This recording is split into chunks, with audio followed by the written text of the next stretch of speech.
आप सभी सम्मानित दर्शकों को क्रांतिकारी जय भीम, जय मंडल, जय संविधान, इंकलाब जिंदाबाद, उल गुलाम जिंदाबाद। आप देख रहे हैं, आप सभी सम्मानित दर्शक और देशवासियों, भाई Ajay Mohan Kushwaha, one nation one education YouTube platform. पुनः आप सभी का हार्दिक स्वागत अभिनंदन करता हूं। और आज आप लोगों के बीच में मैं समाजवादी पार्टी के दूसरे चरण के प्रत्याशियों का नाम आप लोगों के सामने और किस किस जिले में किस किस लोकसभा सीट पर चुनाव होने जा रहा है, उससे पहले मैं आप सबसे आग्रह और निवेदन करूंगा, अगर आप चैनल को सब्सक्राइब नहीं किए हैं तो आप ढेर सारा प्यार मार्गदर्शन देने के लिए चैनल को सब्सक्राइब करें और हमारे साथ जुड़े और मार्गदर्शन करते हुए जुड़ने के साथ साथ लाइक कमेंट के माध्यम से अपना मार्गदर्शन जरूर करिए। साथियों, प्रथम चरण का चुनाव जैसा कि आप लोग देखे कि बहुत बेहतरीन ढंग से, जिसमें इंडिया अलायंस गठबंधन के साथ साथ तमाम जो पार्टियां हैं विशेष रूप से सारे लोग चर्चा का विषय बना के रखे और उन सीटों पर चुनाव हुआ। मैं आपको बता दूं, समाजवादी पार्टी ने किन किन प्रत्याशियों को किन किन सीटों पर कहां कहां पर उतारा, मैं आपको बता दूं। प्रथम चरण का चुनाव सहारनपुर, कैराना, मुजफ्फरनगर, बिजनौर, नगीना, मुरादाबाद, रामपुर, पीलीभीत, इन सीटों पर चुनाव प्रथम चरण का हुआ। और दूसरे चरण में आपको मैं बता दूं, दूसरे चरण में आपका चुनाव होने जा रहा है। पहली सीट अमरोहा, दूसरी बागपत, तीसरी मेरठ, गाजियाबाद, गौतम बुद्ध नगर, बुलंदशहर, अलीगढ़, मथुरा। पुनः 8 सीटों पर दूसरे चरण का चुनाव होने जा रहा है इन सीटों पर। और गौतम बुद्ध नगर पर में समाजवादी पार्टी के राष्ट्रीय अध्यक्ष माननीय अखिलेश यादव जी ने विशाल काय भव्य जन समूह के माध्यम से और जन सभा को संबोधित किए और वहां की जनता चिल्ला रही है, इंडिया अलायंस गठबंधन गठबंधन गठबंधन। मेरा कहने का तात्पर्य, साथियों, आज आप विचार करिए कि इस वर्तमान की सरकार से ना किसान खुश है, ना मजदूर खुश है, ना कर्मचारी खुश है, ना सरकारी कर्मचारी, ना प्राइवेट कर्मचारी, किसी प्रकार कोई इस सरकार से खुश नहीं है। तो आप बताइए, इनके जीतने का ऑप्शन कैसा है, कौन सा है? और इनसे खुश कौन है? वही आडंबरवादी, ढोंग, पाखंड और धर्म के पक्ष में अपनी बात को धर्म रूपी धनुष बना करके उन शोषित, पीड़ित, वंचित बहुजनों पर वार करने वाले लोग ही इस सरकार से खुश हैं।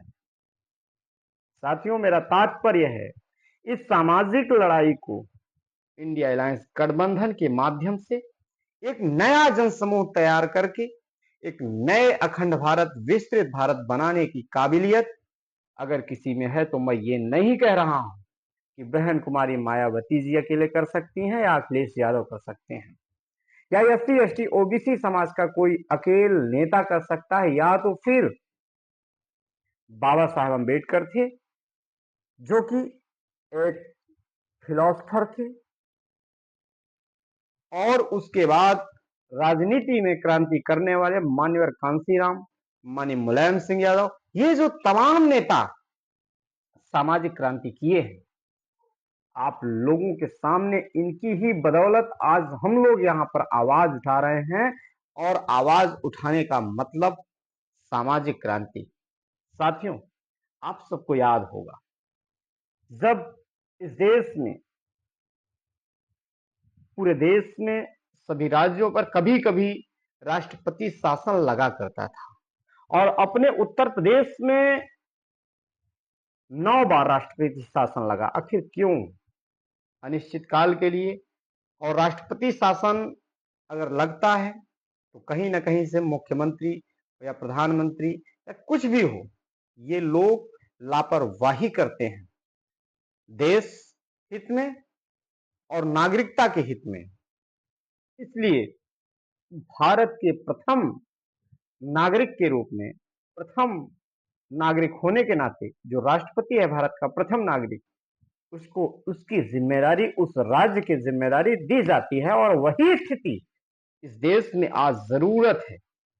अगर यह बीजेपी की सरकार बनती है तो यहाँ पर राष्ट्रपति शासन होना चाहिए, क्योंकि अन्य लोगों को आप लोगों ने देखा, यहाँ पर संविधान बदलने की बात की जा रही है, 400 पार की बात की जा रही है। अगर ये आज 400 पार की बात कर रहे हैं तो कहीं ना कहीं से मैं आपको मजबूती के साथ यह कह सकता हूं, ईवीएम में धोखाधड़ी है। अगर ईवीएम से चुनाव इस देश की जनता नहीं चाहती और इस देश का प्रधानमंत्री चाहता है देश का भला हो, तो वह बैलेट पेपर से चुनाव कराने का काम करे। चलिए ठीक है, वर्तमान में इस समय में अगर आप बैलेट पेपर से नहीं करा सकते तो ईवीएम से जो वीवीपैट की एक पर्ची निकलती है, उस पर्ची को एक बैलेट बॉक्स में डलवाइए। मान लीजिए हमने वोट दिया और उस वोट देने के बाद उस पर्ची को एक बगल में बॉक्स हो निकले और उसको तुरंत उसी बॉक्स में डाल दिया जाए और उसकी गिनती कराई जाए, तो ईवीएम यहां पर सही है।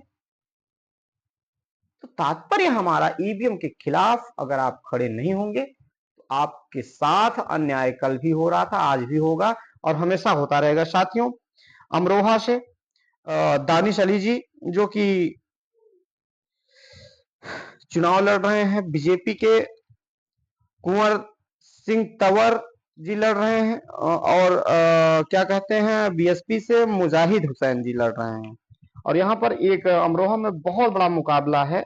और यहाँ पर आपको मैं बताते चलूं साथियों कि मेरठ लोकसभा सीट से आपके सुनीता वर्मा जी लड़ रही हैं समाजवादी पार्टी के बागपत से, मनोज चौधरी जी हैं गाजियाबाद से, डाली शर्मा जी हैं गौतम बुद्ध नगर से, महेंद्र नागर जी हैं बुलंदशहर से, शिवराम वाल्मीकि जी हैं और इसी तरह मथुरा से मुकेश धनगर हैं, मुकेश धनगर। तो साथियों, ये प्रत्याशी दूसरे चरण में समाजवादी इंडिया अलायंस गठबंधन के प्रत्याशी के रूप में आप लोगों के बीच में बने हुए हैं। अभी एक किसी सीट पे एक प्रत्याशी की मृत्यु हो गई चुनाव के दूसरे दिन, शायद आप लोगों को बीजेपी के प्रत्याशी हैं और मैं इनको विनम्र श्रद्धांजलि देता हूं। और इस लोकतंत्र को बचाने के लिए, संविधान और उनके स्वाभिमान की लड़ाई लड़ने के लिए आप सभी लोगों से सहयोग और दरख्वास्त करना चाहता हूं कि बहुजनों की आवाम की आवाज उठाने के लिए बहन जी और अखिलेश जी को एक होना बहुत जरूरी है। कांग्रेस और बीजेपी दोनों एक थाली के चट्टे बट्टे हैं, इस बात को याद रखिएगा। और आप सभी लोगों से मैं विदा लेता हूं और पुनः एक नए वीडियो के साथ, एक नए विचारों के साथ आप लोगों के बीच में मैं मिलूंगा। तब तक के लिए विदा लेते हैं। ईवीएम के खिलाफ इंकलाब होना चाहिए इस देश में। आप सभी को क्रांतिकारी जय भीम, जय मंडल, जय संविधान, इंकलाब जिंदाबाद, उल गुलाम जिंदाबाद, जय अशोका। अगर आप चैनल को नहीं सब्सक्राइब किए हैं तो चैनल को जरूर सब्सक्राइब करें। बहुत बहुत धन्यवाद। साधुवाद।